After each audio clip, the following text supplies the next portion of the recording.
Ketika di kota Roma, jangan pernah membaca nama itu dari belakang. Anda bisa jatuh cinta. Kita tahu semua cerita tentang Roma tersebut. Jadi kita sekarang bicara hal yang terbalik juga. Karena jangan-jangan hal itu adalah solusi. Kita lanjut ya. Pernah kenal dengan istilah currency mismatch? Gak apa-apa kalau belum tahu. Itu juga kebanyakan masalah negara kok. Di mana itu currency mismatch? Kalau Kementerian Perdagangannya geblek, hal ini bisa terjadi. Kita semua tahu bahwa neraca perdagangan Indonesia defisit alias tekor. Lebih banyak impor daripada ekspor. Kalau lebih banyak impor, maka ada yang lebih menakutkan, yaitu cadangan devisa Indonesia menurun jumlahnya. Sekarang yang harus kita pahami sekali lagi, yang dagang itu negara atau swasta? Ya betul, yang dagang ya swasta. Pertanyaannya, uang yang disebut tekor itu uang siapa? Uang pemerintah. Karena yang impor kebanyakan adalah negara. BUMN Indonesia tuh jago impor. Pertamina misalnya. Dan strategi Kementerian Perdagangan. Besi aja sampai impor dan banyak lagi. Tapi yang ekspor kebanyakan swasta. Sementara swasta kalau dapat uang dari ekspor, bagaimana diperlakukannya? Atau saya tanya deh kepada sahabat semua yang berbisnis ke luar negeri. Anda punya kelapa sawit, Anda dapat penjualan dari India misalnya $1 juta nilainya. Modal Anda paling top 50% karena Anda punya sendiri, Anda bukan broker. Apakah Anda akan bawa masuk 100% uang itu ke Indonesia? Jawabannya kalau saya tanya, kalau Anda 100%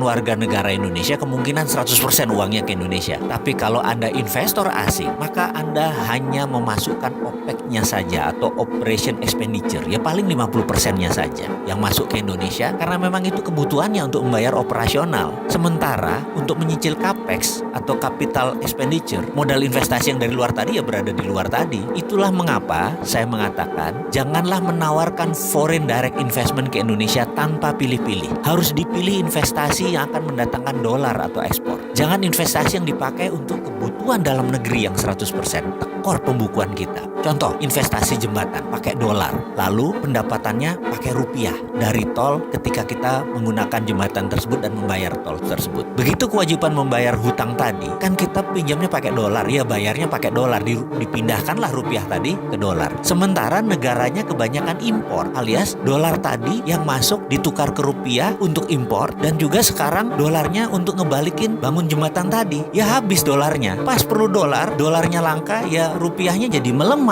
Kapan rupiah bisa menguat kalau kayak begitu? Tahun 2020 bisa saja rupiah jadi 15.000. Bayangkan tahun 2014 rupiah itu 12.500-an. Sekarang dolarnya 14.300 di tahun 2019. Dan ada lagi sebenarnya yang lebih parah. Pas bangun jembatan tadi nggak ada dolarnya, malah 100% barangnya buatan negara lain yang ditaruh di Indonesia plek langsung jadi, dan rakyat hanya suruh keplok-keplok pas peresmian. Begitu dipakai, kita mulai nyicil pakai rupiah kita membeli dolar tadi. Top dah kalau gitu, lebih tekor kita. Makanya kata tekor itu fakta. Ke depan bagaimana? Kita baca terbalik kata tekor tadi, T-E-K-O-R tadi, dengan membacanya R-O-K-E-T, roket. Balik semua tindakan kita itu semua. Lawang kemarin salah semua kok. Jadi untuk benar bagaimana? Dari tekor ke roket, ubah semua apa yang kita sudah kerjakan. Salah semua ini. Mau nyoba itu? Pasti kita roket.